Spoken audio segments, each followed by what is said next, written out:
हे दोस्तों, स्वागत है आप सभी को अपने channel teach club India channel पर। आज की इस वीडियो में मैं आपको बतलाने वाला हूँ क्लास 9 का अध्याय 1। मतलब क्लास 9 का अध्याय 1 जो विज्ञान का है, उस पाठ का नाम है हमारा आसपास का पदार्थ। मतलब कि इसको इंग्लिश में बोलते हैं मैटर इन आवर सराउंडिंग्स। हम लोग जानेंगे आज की इस वीडियो में मैटर इन आवर सराउंडिंग्स क्या होता है, मैटर इन आवर सराउंडिंग और क्यों जानना जरूरी है। और देखिए, क्लास 9 के जितने विद्यार्थी क्लास 8 से क्लास 9 में जितने विद्यार्थी गए हैं, उनके लिए ये वीडियो बहुत ही कमाल का है। मतलब कि एक बार वीडियो देखने के साथ ही आपको विज्ञान समझ में आ जाएगा। ओके, तो आप वीडियो को अंत तक जरूर देखिएगा। अगर आप हमारे चैनल पर न्यू है तो चैनल को सब्सक्राइब कर दीजिए, अपने दोस्तों को शेयर कर दीजिए और एक लाइक भी कर दीजिए। ओके, देखिए, मैटर इन आवर सराउंडिंग मतलब कि हमारे आसपास का पदार्थ। हमारे आसपास का पदार्थ क्या होता है? पदार्थ क्या होता है? पदार्थ को इंग्लिश में बोलते हैं मैटर।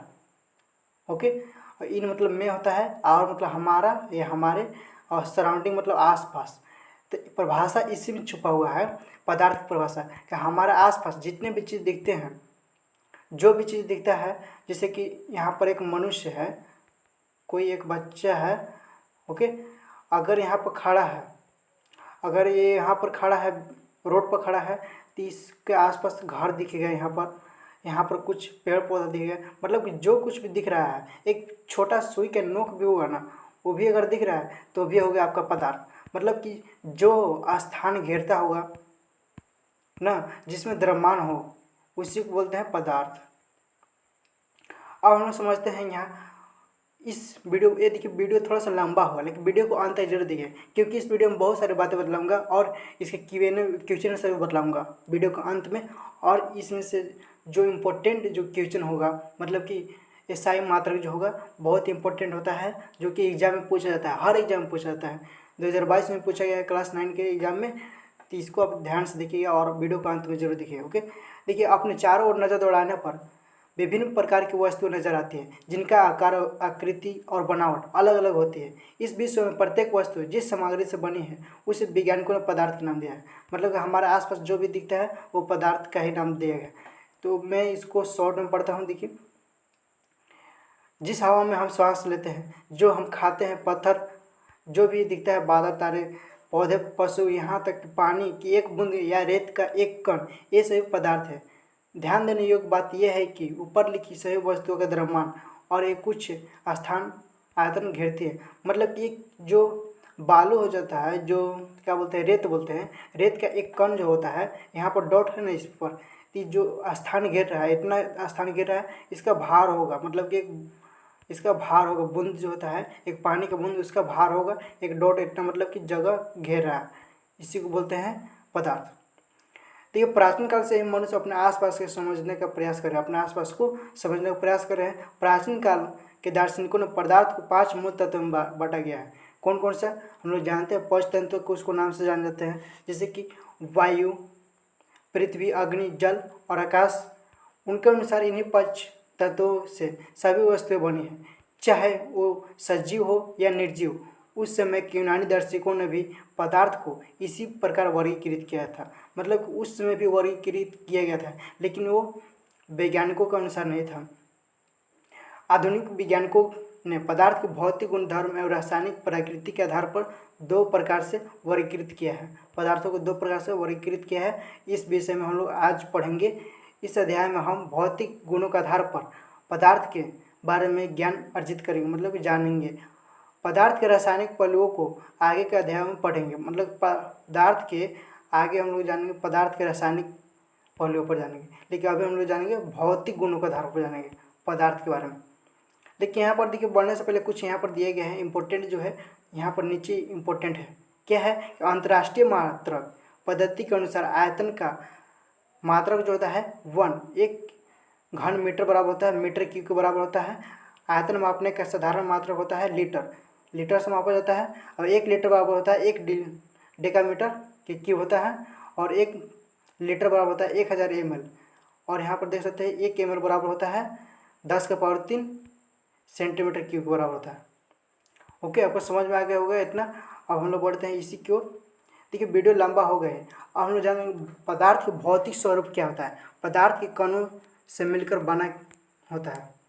हम लोग जानेंगे बहुत सारी बातें कि पदार्थ क्या चीज़ से मिलकर बना होता है, पदार्थ कहाँ कहाँ पर पाए जाते हैं, कौन सा चीज़ पदार्थ होता है और कौन सी चीज़ पदार्थ नहीं होता है, सही बात हो जानेंगे। देखिए, बहुत समय तक पदार्थ की प्रकृति के बारे में दो विचारधाराएं प्रचलित थीं। एक विचारधारा यह माना था कि पदार्थ लकड़ी के टुकड़े की तरह सतत होते हैं, परंतु अन्य विचारधारा का मानना था कि पदार्थ रेत की तरह कणों से मिलकर बने हैं। आइए क्रियाकलाप के द्वारा इसे हम लोग जानते हैं।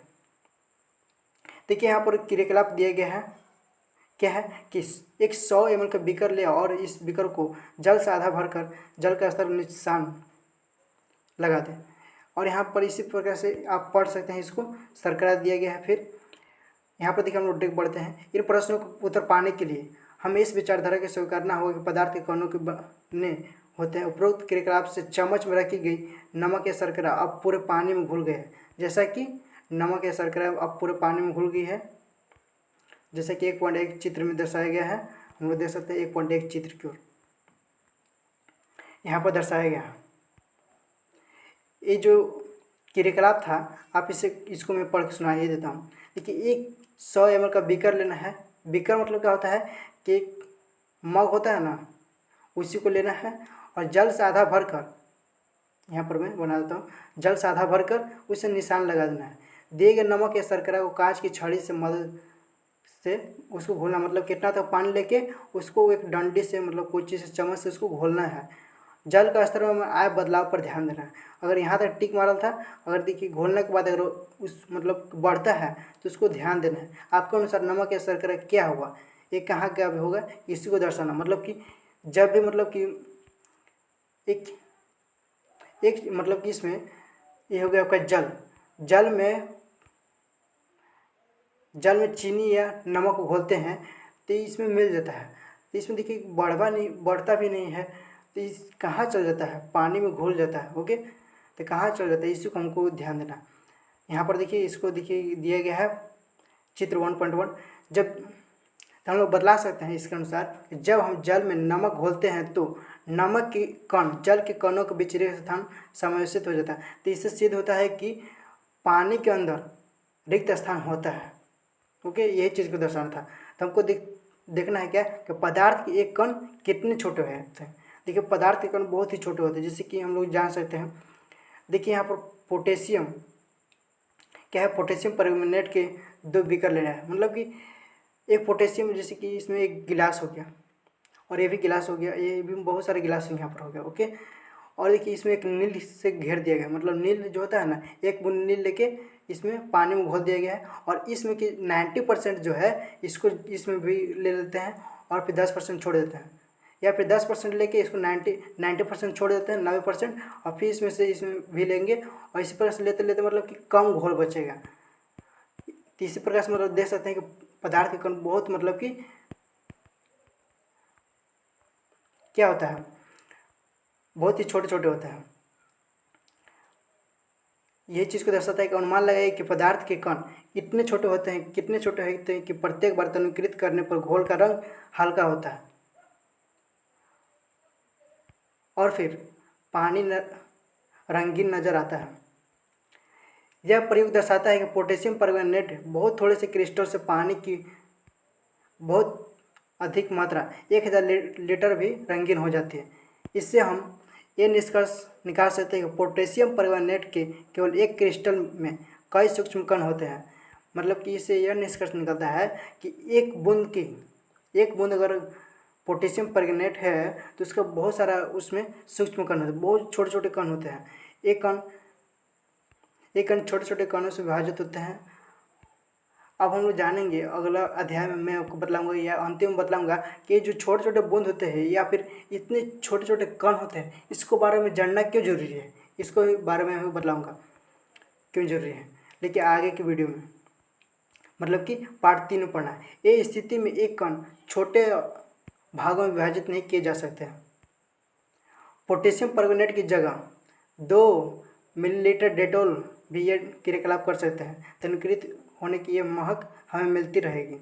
जैसे कि मतलब कि कहा जा रहा है कि एक बाल्टी अगर आप लेते हैं, 1 2 3 4 बाल्टी मैंने लिया, इसमें एक बूंद डेटोल डालते हैं और इसमें कि क्या करें कि 90% जो इसमें से 10% जल निकाल कर इसमें डाल दें, तभी इसमें भी गंध रहेगा।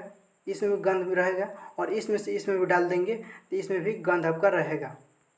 इसमें भी करेंगे तो इसमें भी गंध रहेगा, और इसमें मतलब इसमें ज़्यादा रहेगा, इसमें भी थोड़ा सा ज़्यादा रहेगा, फिर यहाँ से पर कम होते जाएगा, फिर यहाँ पर कम होते जाएगा, फिर यहाँ पर कम, मतलब धीरे धीरे बहुत कम हो जाएगा। तो इसी को मतलब कि दर्शाना है। ओके, आप दर्शा सकते हैं अपना से क्रियाकलाप करके। पदार्थ के कण बहुत छोटे होते हैं, इतने छोटे कि हम इसे कल्पना भी नहीं कर सकते हैं। अब मैं आपसे एक छोटा सा प्रश्न पूछता हूँ कि पदार्थ के कण को क्या चीज़ में मापा जाता है? पदार्थ के कण को मापा जाता है नैनोमीटर में। आगे के वीडियो मतलब कि आगे कुछ ही समय में मैं आपको बताऊंगा इसको लिखकर।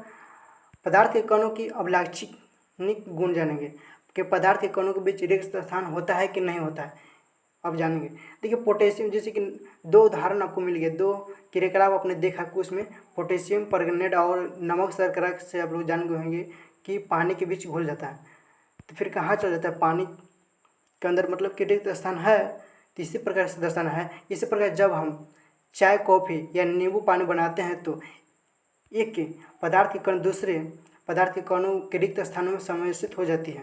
यह दर्शाता है कि पदार्थ के कणों के बीच रिक्त स्थान पाया जाता है। मतलब कि जब चाय या कॉफ़ी बनाते हैं तो उसके बीच क्या होता है?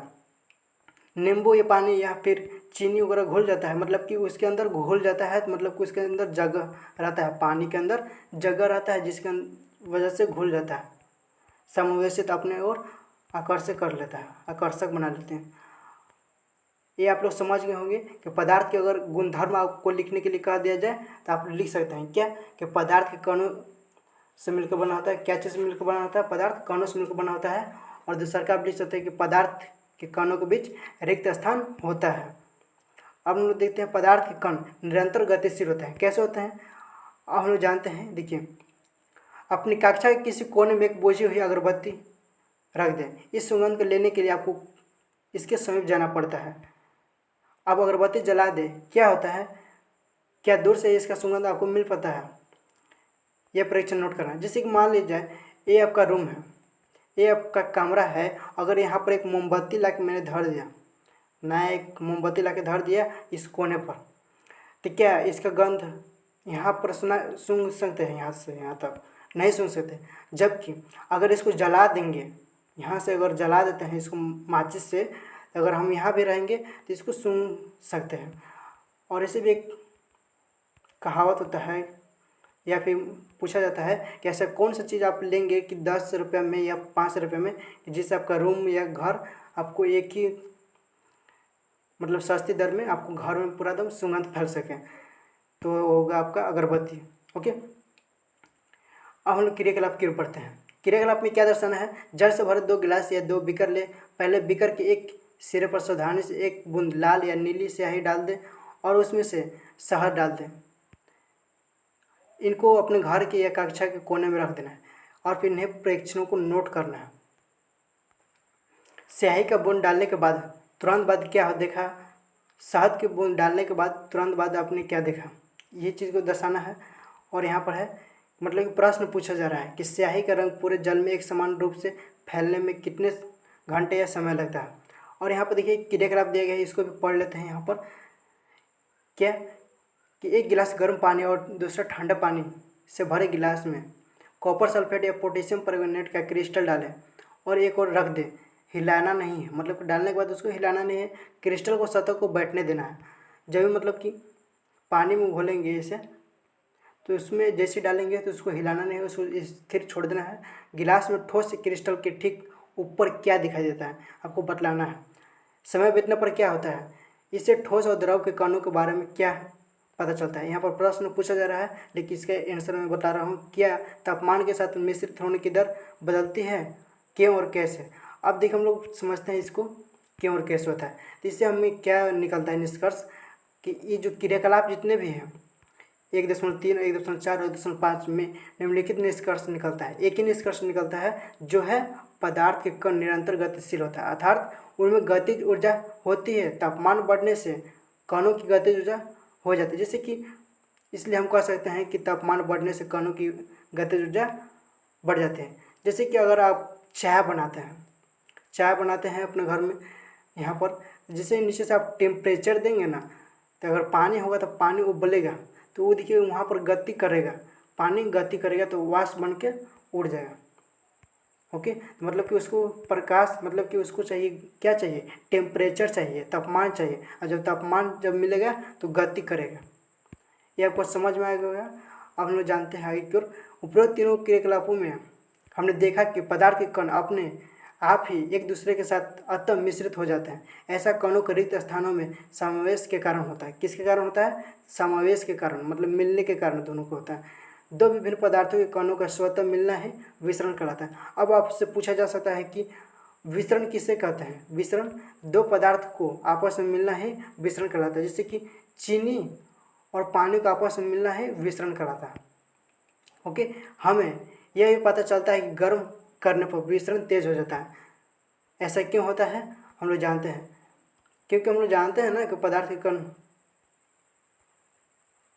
गतिशील होता है। और हम लोग जानते हैं नेक्स्ट पॉइंट है, पदार्थ के कण एक दूसरे को आकर्षित करते हैं। कैसे करते हैं? एक क्रियाकलाप के माध्यम से हम लोग जानते हैं।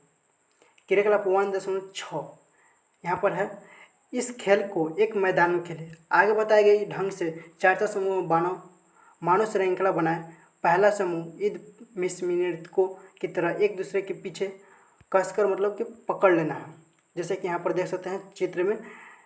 दूसरा समूह एक दूसरे को हाथ पकड़ मानव श्रृंखला बना ले। तीसरा समूह केवल उंगली के सिरे से छूकर एक श्रृंखला बना लेना है। अब चौथे समूह उपरोक्त वर्णित तीनों मानव श्रृंखलाओं को तोड़ छोटे समूह में बांटने का प्रयास करें। ओके, किस समूह को तोड़ना आसान था और क्यों? यदि हम प्रत्येक विद्यार्थी को पदार्थ का एक कण माने तो किस समूह के कणों ने एक दूसरे को सबसे अधिक बल से पकड़ रखा था? तो इससे हमें क्या निष्कर्ष निकलता है? पदार्थ के कण एक दूसरे को आकर्षित करते हैं। इस क्रियाकलाप के मतलब से हम लोग को समझ में आ रहा है। मतलब कि और भी क्रियाकलाप हम लोग समझते हैं कैसे, कि एक लोहे की कील है और एक चौक का टुकड़ा और एक रबर बैंड लो, इन पर हथौड़ा मारकर, काट कर या खींच कर उसे भंगुर करने का प्रयास करो। मतलब कि हथौड़ा को मार कर उसको भंगुर कर दो। उसका मतलब कि जो ढांचा अगर ऐसे होगा तो मतलब कि ठपेस दो। ओके, इन तीनों से किसके कण अधिक बल से एक दूसरे से जुड़े हैं? हम लोग जानते हैं, यहाँ पर प्रश्न दिया गया है कुछ ही। देखिए 1.8 के बाद 1.8 है कि एक थाली में जल लेकर उससे उंगली से काटने का प्रयास करें। क्या जल की सतह कटती है? जल की सतह न कटने का क्या कारण है? देखिए ऐसे जल, एक थाली है, थाली के बीच में हम लोग जल से भर देते हैं। ओके, अब जल में क्या होगा कि हम लोग पानी को काटेंगे तो कटेगा? नहीं कटेगा। मतलब कि पानी आपस में जुटा रहेगा।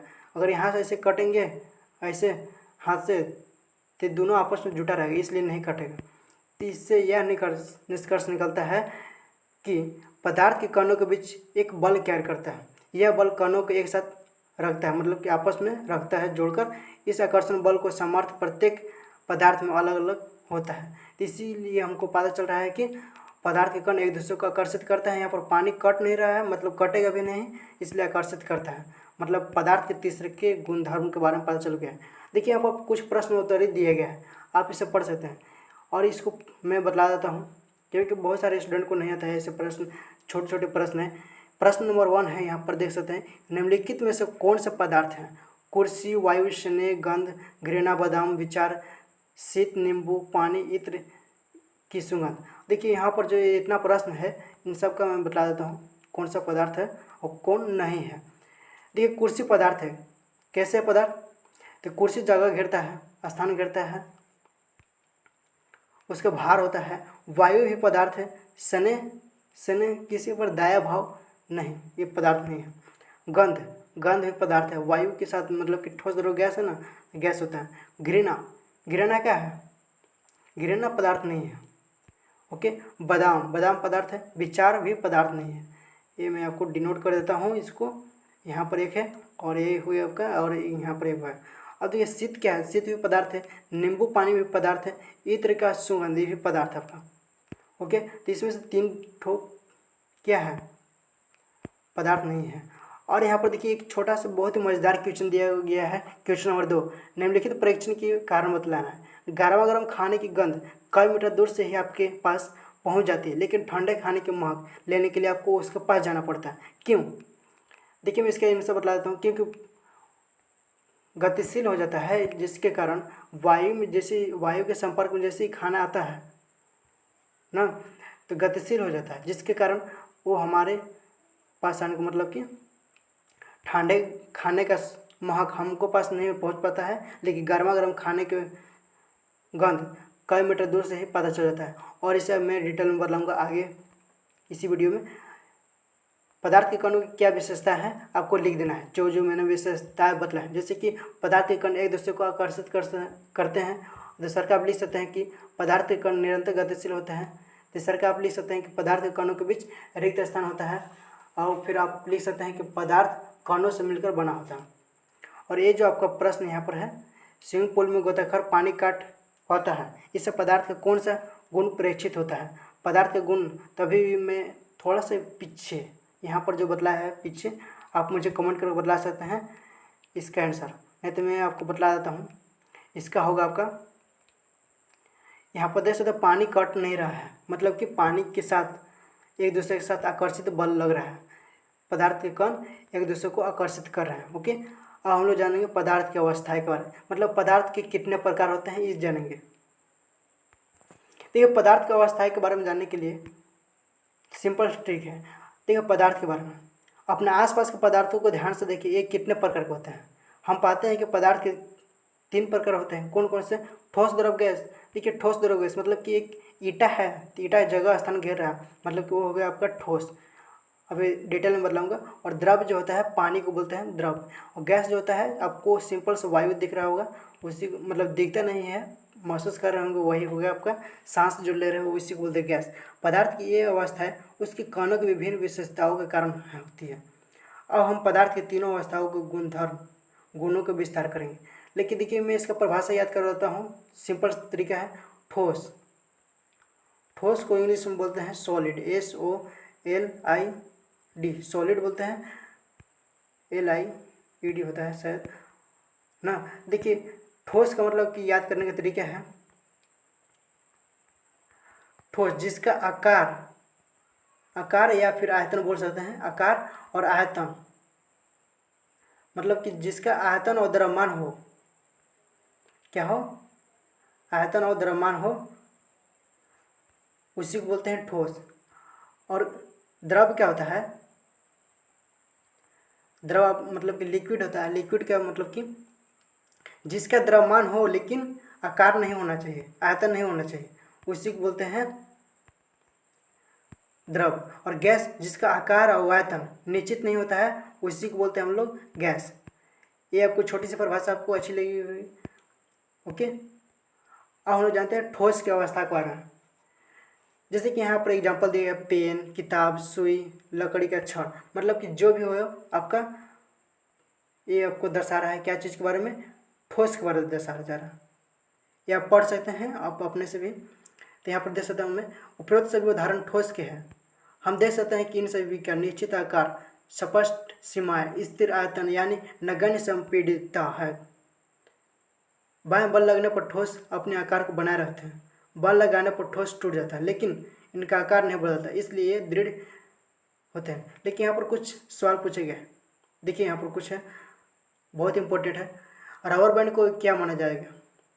क्या खींचकर इसका आकार बदला जा सकता है? क्या ये ठोस है? जी हाँ, ठोस है। ओके, विभिन्न आकार के बर्तनों में रखने पर चीनी या नमक उन्हीं बर्तनों का आकार ले लेता है। क्या ये ठोस है? जी हाँ, ठोस है। इसका भी उत्तर होगा ठोस होगा। स्पंज क्या है? क्या ठोस है लेकिन फिर भी इसका संपीड़न संभव है? क्यों? स्पंज क्या होता है? जैसे कि एक रुई होता है, इसे जंपिंग करता है, जिसे राखी जो बनाता था ना पहले, तो इसी प्रकार से स्पंज जो इसे इस प्रकार होता था, दबाने पर दब जाता था, उसी को बोला जाता है स्पंज। तो ये भी आपका ठोस हो जाएगा। ये सभी ठोस है क्योंकि बाएं बल लगाने पर रबर बैंड का आकार बदलता है और बल हटा देने पर यह पुनः अपने मूल आकार में आ जाता है। अत्यधिक बल लगाने पर यह टूट जाता है। चाहे हम शर्करा या नमक को अपने हाथ में ले या किसी प्लेट के जार में ले रखें, इनके क्रिस्टलों का आकार नहीं बदलता। स्पंज में बहुत छोटे छिद्र हैं जिनमें वायु का समावेश होता है। जब हम इसे दबाते हैं तो वे वायु बाहर निकलता है, जिससे इसका संपीड़न होता है, जिससे कि समावेश इसका बाहर निकल जाता है। स्पंज जो होता है, स्पंज में छिद्र होता है जिससे वायु बाहर निकल जाता है दबाते हैं तो।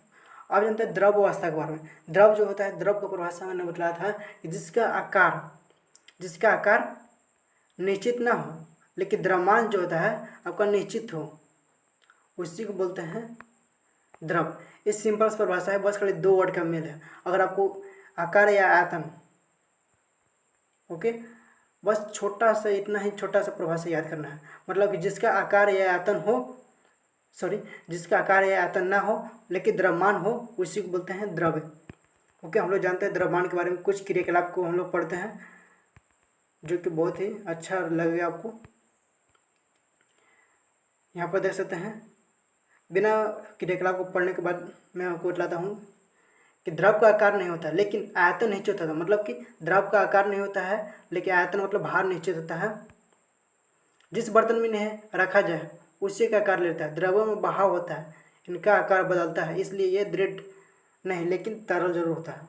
मतलब कि अगर एक लीटर पानी है और एक बाल्टी में रखते हैं तो इसका आकार में ले लेगा, और एक छोटा बड़ा डग में रखते हैं इसमें पूरा फैल जाएगा। मतलब कि कहने का मतलब है कि पानी उतना ही रहेगा लेकिन उसका आकार बदल जाएगा, किसी का भी आकार ले सकता है। अब देखते इस क्रियाकलाप को हम लोग ने पढ़ा था कि ठोस द्रव का विसरण द्रव्यों में संभव है। वातावरण की गैसें विसरित होकर जल में घुल जाती है। ये गैस विशेषतः ऑक्सीजन एवं कार्बन डाइऑक्साइड जलीय जंतुओं तथा पौधों के लिए अनिवार्य होते हैं। सभी जीवधारी अपने जीवन निर्वाह के लिए श्वास लेते हैं। जलीय जंतु जल में घुली ऑक्सीजन के कारण श्वास लेते हैं, ये बात हम लोग जानते हैं। इस तरह मतलब कि जल जो होता है, जल में भी हम लोग बतलाए थे कि जल में भी रिक्त स्थान होता है। उसमें क्या होता है, ऑक्सीजन होता है, मतलब घुला हुआ ऑक्सीजन होता है, और जो उसके अंदर जो जीव जंतु होते हैं, मेढक वगैरह जो भी हुआ, वो लोग भी सांस लेते हैं। ओके, इस तरह से हम निष्कर्ष निकालने पर पहुंचते हैं कि द्रव में ठोस और द्रव और गैस तीनों का विसरण संभव है। ठोसों की अपेक्षा द्रव्यों में विसरण की दर अधिक होती है। ऐसा इसलिए क्योंकि द्रव अवस्था में पदार्थ के कण स्वतंत्र रूप से गति करते हैं और ठोस की अपेक्षा द्रव के कणों में रिक्त स्थान भी अधिक होता है। मतलब ठोस की अपेक्षा द्रव्य में रिक्त स्थान कम होता है, लेकिन सबसे कम रिक्त स्थान कम किस में होता है, गैस में होता है। मैं आपसे एक छोटे से प्रश्न पूछता हूँ कि खुली हवा में हम लोग हाथ क्यों चला पाते हैं, हाथ पैर क्यों चला पाते हैं, मतलब कि इधर उधर क्यों कर पाते हैं। हम लोग जानते हैं गैसीय अवस्था के बारे में। तो गैसीय अवस्था को मैंने परिभाषा बताया था कि जिसका द्रव्यमान और आयतन निश्चित ना हो उसी को बोलते हैं, आकार आयतन निश्चित ना हो उसी को बोलते हैं गैस। आपने कभी उस गुब्बारे वाला पर ध्यान दिया है जो गैस के एक ही सिलेंडर से बहुत सारे गुब्बारों में हवा भरता है। उससे पता लगा कि एक सिलेंडर में वह कितने गुब्बारे को भरता है। उससे पूछे कि सिलेंडर में कौन सी गैस है। यहाँ पर कुछ दिया गया है, आपको पढ़ लेना है। ओके, मैं इसको बिना पढ़े यहाँ पर बतला देता हूँ। हमने देखा कि ठोस एवं द्रव्यों की तुलना में गैसों की संपीड्यता काफ़ी अधिक होता है। गैस में संपीड्यता बहुत अधिक होता है। हमारे घरों में खाना बनाने में उपयोग किए जाने वाले जो गैस होता है, कौन सा गैस होता है, खाना जो बनता है वो होता है एलपीजी। एलपीजी का फुल फॉर्म होता है लिक्विड पेट्रोलियम गैस, मतलब कि द्रवीकृत पेट्रोलियम गैस होता है।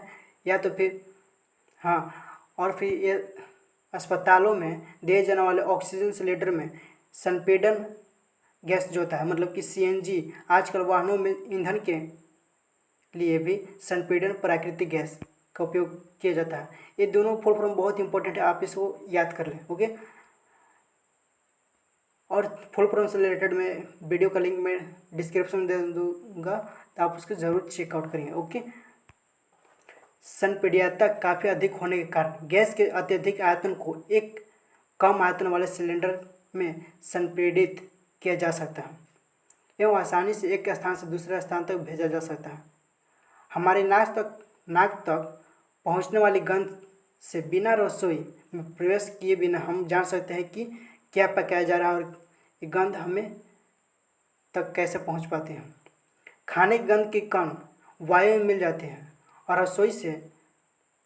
रसोई से फैलकर हम तक पहुंच जाते हैं। यह गंध के कण और दूर भी जा सकते हैं। पके हुए गर्म खाने की जो होता है महकना हमारे पास कुछ ही क्षणों में पहुंच जाते हैं। इसकी तुलना ठोस एवं द्रव्यों के मिश्रण से करें, मतलब कि इसका मिश्रण की दर बहुत अधिक बढ़ जाता है, जिसके कारण हमें सुगंध पहुंच पाता है। आप समझ गए, गर्मा गर्म खाना जो होता है उसका मतलब कुछ ही क्षणों में या फिर कहीं भी मतलब कुछ ही दूरी पर रहने पर जल्दी ही गंधक मतलब सुन बतला सकते हैं कि क्या खाना बन रहा है किचन रूम में।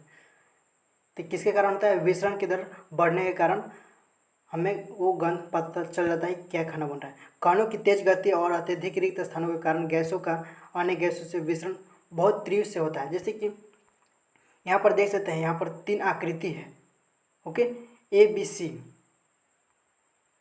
ए में है आपका ठोस, मतलब कि देख सकते हैं कितना नज़दीक है। यहाँ पर देख सकते हैं कण जो है बहुत नज़दीक है, यहाँ पर नज़दीक है। ओके, और यहाँ पर देखिए जल जो है, जल के कण देखिए यहाँ पर बीच में रिक्त स्थान है, इतना दूरी पर है। मतलब एक यहाँ पर है, मतलब एक यहाँ पर है, एक यहाँ पर है, कुछ मतलब कि खाली है कहीं। ओके, और यहाँ पर देखिए गैस में देखिए 1 2 3 4 5 मतलब कुछ ही दूरी पर है। ऐसे मतलब है कि यहाँ पर है ना, तो इससे इतना ही है। तो इस प्रकार से हम लोग समझ सकते हैं कि सबसे अधिक किस में होता है? तो ठोस में होता है, कणों की अत्यधिक उत्पन्न होता है। और देखिए सबसे कम जो होता है गैस में होता है। इसलिए हम लोग खुले वायु में हाथ इधर से उधर घुमा सकते हैं, लेकिन ठोस में नहीं घुमा सकते हैं। ओके, ठोस के लिए हम लोग क्या कर सकते हैं? यहाँ पर देख सकते हैं, यहाँ पर क्वेश्चन लिखा गया है, आपको इससे रिलेटेड मैं बता देता हूँ। ABC पदार्थ के तीनों अवस्थाओं के कणों का योजनाबद्ध आवर्धित चित्रण। तीनों अवस्थाओं में कणों की गति देखा जा सकता है और उनकी तुलना भी किया जा सकता है। और हम लोग जानते हैं यहाँ पर कुछ मज़ेदार क्वेश्चन आएगा इसके आगे। गैसीय अवस्था में कणों की गति अनियमित और अत्यधिक तीव्र होती है। इस अनियमित गति के कारण एक कण आपस में एवं बर्तन की दीवारों से टकराते हैं। बर्तन की दीवार पर गैसों कणों के द्वारा प्रति इकाई पर बल लगने के कारण गैस का दबाव बनता है। यहाँ पर दिया गया है कुछ प्रश्न उत्तर दिए गए हैं, आप इसको पढ़ के खुद ही सॉल्व कर सकते हैं या फिर मैं इसको कर भी सकता हूँ। किसी तत्व के द्रव्यमान प्रति इकाई आयतन को घनत्व कहते हैं। द्रव्यमान घनत्व बराबर होता है द्रव्यमान बटा आयतन होता है। ओके, यहाँ पर दिया बढ़ते हुए घनत्व के क्रम में निम्नलिखित को व्यवस्थित करना है, बढ़ते क्रम में दर्शाना है इसको। यहाँ पर मैं अभी छोड़ देता हूँ, इसमें कुछ खास क्वेश्चन नहीं है। ओके, अब हम लोग जानते हैं यहाँ पर 1.4 जो है, क्या पदार्थ अपनी अवस्था को बदल सकता है? ये भी एक बहुत इंपॉर्टेंट क्वेश्चन है। देखिए अपने प्रश्नों में हम जानते हैं कि जल पदार्थों की तीनों अवस्थाओं में रह सकता है। जल जो है तीनों अवस्था में रह सकता है, जैसे कि ठोस में जैसे कि रह सकता है बर्फ बनकर, और फिर द्रव में जल बनकर, और गैस में भी वाष्प बनकर रह सकता है।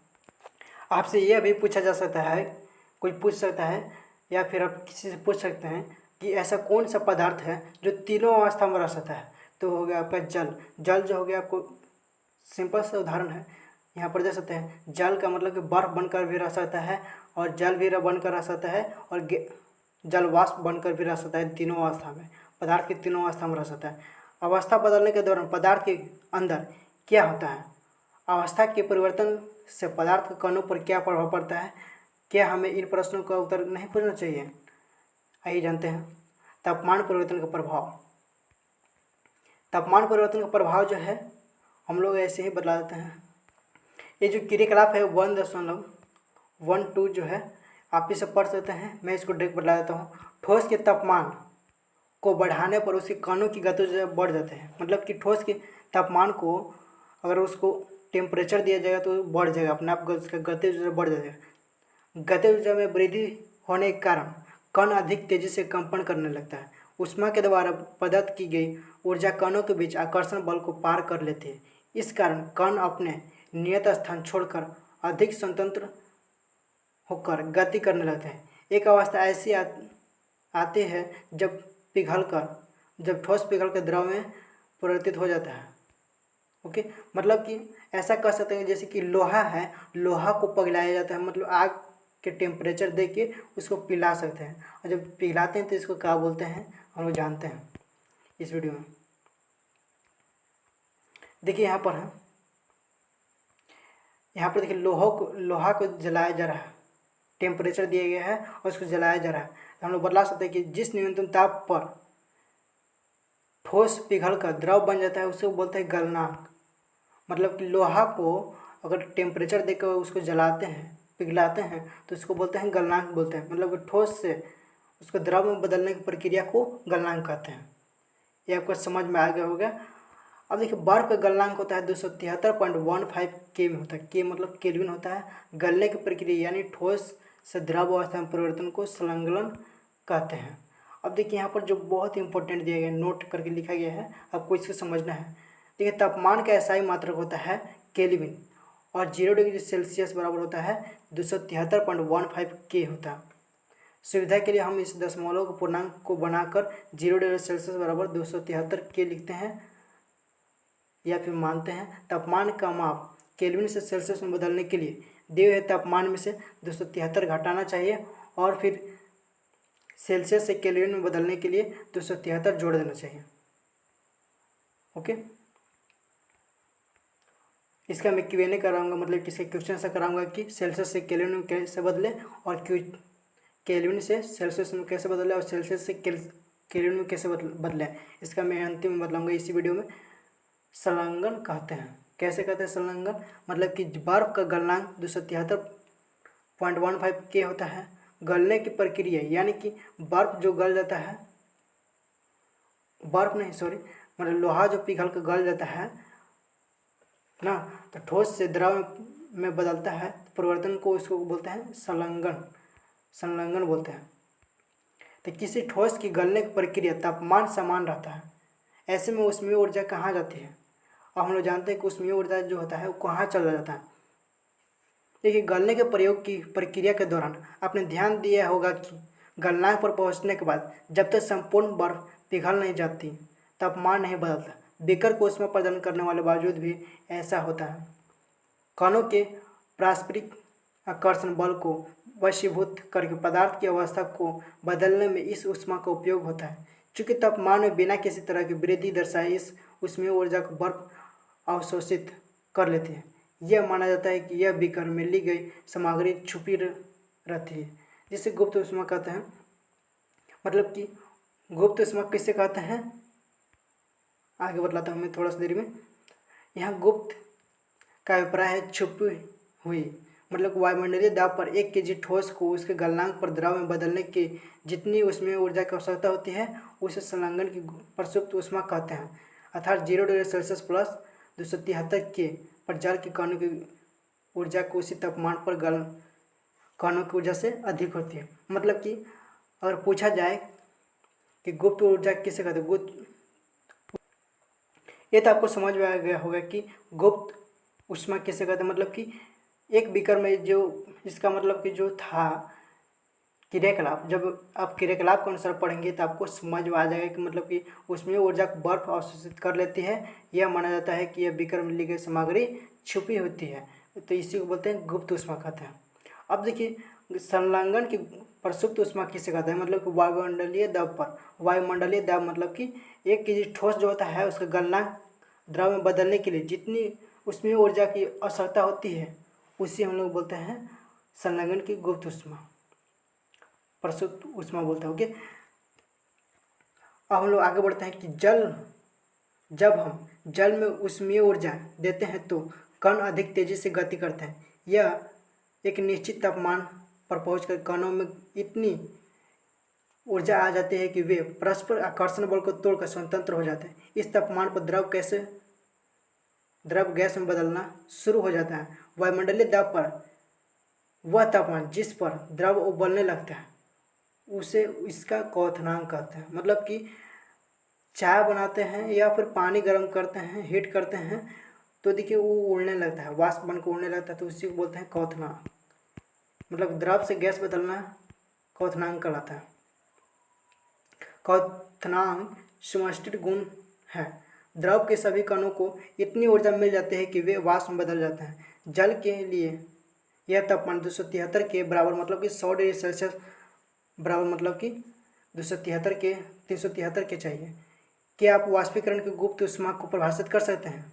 इसी तरह परिभाषित कीजिए जैसे कि हमने संलग्न प्रसूत ऊष्मा को परिभाषित किया है, ऊपर की ओर देख सकते हैं, उसी के अनुसार मतलब परिभाषित करना। लेकिन मैं इसको अपडेट में बताता हूँ। यहाँ पर कुछ इंपॉर्टेंट दिया गया है कि कणों की उसी तापमान पर पानी के कणों की अपेक्षा अधिक ऊर्जा होती है, इसलिए क्योंकि भाप के कणों के वाष्पीकरण की गुप्त ऊष्मा के रूप में अतिरिक्त ऊष्मा अवशोषित कर लेते हैं। यहाँ पर देखिए बहुत ही मज़ेदार दिया गया है, क्या कि ठोस से द्रव में बदलना हो तो कैसे बदलेंगे, तो ऊष्मा लगा ऊष्मा देंगे। अगर लोहा को अगर गर्म करेंगे तो द्रव बन जाएगा पिघल कर। अगर द्रव से गैस में बदलना हो तो उसको भी क्या करेंगे, ऊष्मा देंगे। अगर गैस से द्रव में बदलना हो तो उसे क्या करेंगे, कोल्ड करेंगे, ठंडा करेंगे। और फिर द्रव से ठोस में बदलना हो तो उसको भी ठंडा करेंगे, शीतलता प्राप्त होगा तभी होगा। अतः हम यह कह सकते हैं कि तापमान बदलकर हम पदार्थों की एक अवस्था से दूसरी अवस्था में बदल सकते हैं। ये बात सही है। हमने सीखा कि गर्म करने पर पदार्थ की अवस्था बदल जाती है, गर्म होने पर यह ठोस से द्रव और द्रव से गैस बन जाते हैं। लेकिन कुछ ऐसे पदार्थ हैं जो द्रव अवस्था में परिवर्तित हुए बिना ठोस अवस्था से सीधे गैस में वापस बदल जाते हैं। इसको क्या कहते हैं, हम लोग पहुँचते हैं वहीं पर, आप इसको क्रियाकलाप को पढ़ सकते हैं। ओके, क्योंकि वीडियो बहुत लंबा हो चुका है, 41 मिनट। यहाँ पर देखिए, द्रव अवस्था में परिवर्तित हुए बिना ठोस अवस्था से सीधे गैस में बदलने की प्रक्रिया को ऊर्ध्वपातन कहते हैं। मतलब कि द्रव जो होता है, द्रव अवस्था में परिवर्तित हुए बिना ठोस अवस्था में से सीधे गैस में बदलने की प्रक्रिया को ऊर्ध्वपातन कहते हैं। जैसे कि यहाँ पर जो है क्या है, एक है गैस, जैसे कि एक में अगर यहाँ पर है लोहा, लोहा को अगर पिघलाएंगे तो बन जाएगा आपका द्रव। द्रव से ज़्यादा अगर इसमें हीट कर दिया जाएगा तो गैस बन के रूप में उड़ जाएगा। तो इसी को मतलब कि द्रव बने बिना डायरेक्ट गैस बन जाए तो इसी को बोलते हैं, क्या बोलते हैं, ऊर्ध्वपातन बोलते हैं। दाब परिवर्तन का प्रभाव, जब दाब पड़ता है तो क्या प्रभाव पड़ता है, इसके बारे में समझते हैं। देखिए यहाँ पर दिया गया है, हम जानते हैं कि घटक कणों के बीच की दूरी में अंतर होने के कारण पदार्थों के विभिन्न अवस्थाओं में अंतर होता है। किसी सिलेंडर से में भरी गैस पर दाब लगाने या संपीड़न करने पर क्या होगा, इसकी कणों के बीच की दूरी कम हो जाएगी। क्या आपको लगता है कि दाब बढ़ाने या घटाने से पदार्थों की अवस्था में परिवर्तन हो सकता है? यहाँ पर दिया है कुछ, आप इसको गौर से देख सकते हैं, आप इसको बना लेना है अपने कॉपी पर। ओके, दाब के बढ़ने या तापमान घटने से गैस द्रव में बदल जाते हैं। क्या आपने CO2 के बारे में सुना है? CO2 मतलब कि कार्बन डाइऑक्साइड। ओके, इसे उच्च दाब पर संग्रहित किया जाता है। जब वायुमंडलीय दाब का एक एटमॉस्फेयर ATM मतलब एटमॉस्फेयर मतलब कि वायुमंडलीय दाब या वायुमंडल हो तो ठोस CO2 मतलब कि कार्बन डाइऑक्साइड द्रव अवस्था में आए बिना गैस में परिवर्तित हो जाते हैं। यहाँ पर दिया गया है, आप इसको पढ़ सकते हैं, वायुमंडलीय दाब के यहाँ पर नोट करके। यहाँ पर देखिए है, ये जो बहुत ही इम्पोर्टेंट है, यहाँ पर छोटा चीज़ मैं आपको बतलाने वाला हूँ। यही कारण कि ठोस कार्बन डाइऑक्साइड को ड्राई आइस कहा जाता है। ये देखिए छोटा सा क्वेश्चन है, 1 नंबर 2 नंबर में पूछा जाता है MCQ में कि कार्बन डाइऑक्साइड को शुष्क बर्फ क्यों कहा जाता है, या फिर पूछा जा सकता है कि ड्राई आइस किसे कहा जाता है, मतलब शुष्क बर्फ किसे कहा जाता है, तो CO2 को बोलते हैं या कार्बन डाइऑक्साइड को बोलते हैं। इस तरह से हम कह सकते हैं कि पदार्थ की अवस्था है यानी ठोस, द्रव और गैस दाब परिवर्तन के द्वारा तय होती है। अब हम लोग जानते हैं, यहाँ पर देखिए ये जो इतने बड़ा लोक रहा है ना, ये ग्राफ, आप इसको याद कर लेना। कैसे, देखिए ठोस से द्रव बनने की प्रक्रिया को बोलते हैं संलग्न। ओके, और फिर यहाँ पर देखिए द्रव से गैस बनने की प्रक्रिया को बोलते हैं वाष्पीकरण, और गैस से द्रव बनने की प्रक्रिया को बोलते हैं संघनन, और ठोस से गैस बनने की प्रक्रिया को ऊर्ध्वपातन बोलते हैं। मतलब कि ठोस से द्रव बनने, मतलब कि इसमें बने बिना, द्रव बने बिना गैस बन जाता है, उसी को बोलते हैं ऊर्ध्वपातन। इस प्रकार से मतलब दर्शाना है आपको, मैं इसको शॉर्ट में बता रहा हूँ। और गैस से द्रव बने बिना ठोस बनना ही निक्षेपण कहलाता है। इस एरो से आप समझ सकते हैं इसे। ओके, आपको समझ में आ गया होगा। और यहाँ पर देखिए कुछ सवाल दिया गया है, आप इसको पढ़ सकते हैं या फिर मैं इसको लास्ट में बताऊँगा। आप जानते हैं वाष्पीकरण, वाष्पीकरण क्या होता है, मैं आपको बता देता हूँ। पदार्थ की अवस्था बदलने के लिए क्या सदैव ऊष्मा देना या दाब बदलना आवश्यक है? दैनिक जीवन में आप ऐसा उदाहरण दे सकते हैं। देखिए मैं डायरेक्ट इसका इम्पोर्टेंट मैं पढ़ाता हूँ आपको। जैसे कि आप गीला कपड़ा जो होता है ना, तो उसको सुखाने के लिए हम लोग छत पर सारते हैं, या फिर उसको क्या चीज़ की जरूरत पड़ता है? तापमान की जरूरत पड़ता है। हम जानते हैं पदार्थ के कण हमेशा गतिशील होते हैं, कभी रुकते नहीं। एक निश्चित तापमान पर गैस, द्रव या ठोस के कणों में विभिन्न मात्राओं में गति ऊर्जा होती है। पदार्थ जो होता है हमेशा गतिशील होता है, ये आप जानते हैं। द्रव्यों में सतह पर स्थित कणों के कुछ अंशों में इतनी गतिज ऊर्जा होती है कि वे दूसरे के कणों का आकर्षण बल से मुक्त हो जाते हैं। क्वथनांक से हम तापमान पर द्रव के वाष्प में परिवर्तित होने की इस प्रक्रिया को वाष्पीकरण कहते हैं। मतलब कि जो होता है ना, कपड़ा पसारते हैं तो उस पर तापमान जो लगता है, जिसके कारण कपड़ा सूख जाता है, उसे बोलते हैं हम लोग वाष्प हुआ, मतलब कि सूख गया, उसी को बोलते हैं वाष्पीकरण साइंस की भाषा में। यहाँ पर क्रियाकलाप दिया गया है, आप इसको पढ़ सकते हैं। ओके, और यहाँ पर देखिए कुछ, यहाँ पर छोटा सा एक पॉइंट है, सतह क्षेत्र बढ़ने पर अब हम जानते हैं कि वाष्पीकरण जो होता है एक सतही प्रक्रिया है। सतह ही क्षेत्र बढ़ने पर वाष्पीकरण की दर बढ़ जाती है। जैसे कि कपड़े सुखाने के लिए हमें उन्हें फैला देता है, मतलब कपड़ा अगर जल्दी सुखाना है तो उसको फैलाएंगे, उसको कपड़ा को फैलाएंगे तो जल्दी सूख जाएगा।